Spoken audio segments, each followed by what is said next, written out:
तर या दरम्यान संजय निरुपम यांच्या गाडीवर दगडफेक करण्यात आली। मराठी सक्तीवरून निरुपम मनसैनिक आमने सामने आले। मनसैनिकांकडून गाडीवर दगडफेक करण्यात आली।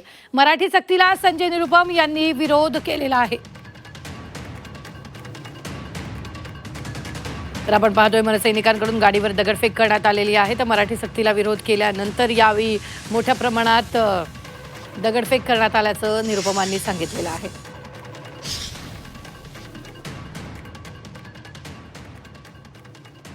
ही तीनही दृश्य आपण पाहतोय। मनसैनिकांनी आंदोलन केलं, तिकडे निरुपम आणि मनसैनिक समोरासमोर आले। निरुपम यांच्या गाडीवर दगडफेक करण्यात आली।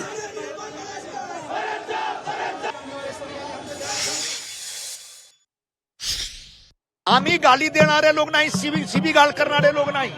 माझ्याकडे भाषाचा संस्कार आहे। चांगली भाषामध्ये मी चांगली गोष्टी करू शकतो। पण माझा मोठा मुद्दा असा आहे की तुमचा विरोध कशाला आहे?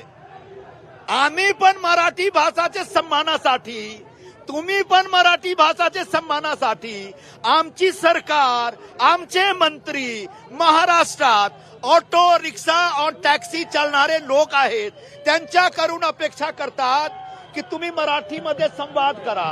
आम्ही पण सहमत आहोत। पण एवढाच आहे की 1 मे पासून, महाराष्ट्र दिवस पासून जे तुम्ही सगळ्यांच्या परमिट जप्त करण्याचा एक धमकी देतात, तो चुकीचा आहे। त्याच्यावर पुनर्विचार करा, फेरविचार करा।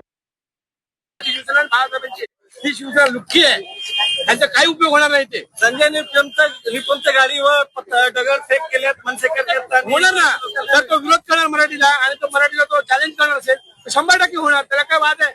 आम्ही नाही ऐकणार अशा गोष्टी। मराठीच्या विरोधात जर कोण जाईल तर आम्ही ऐकणार नाही।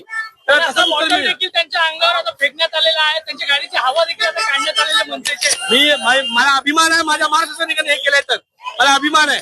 कारण की हे जर असं राजकारण असेल आणि हा जर विरोध करणार असेल, मी बोललो ना, स्थानिक तयार आहेत, महा काय येतोय ते, ह्याचा निषेध आहे। महाराष्ट्रात फक्त एकच भाषा आहे, मराठी भाषा, आणि मराठी भाषा फक्त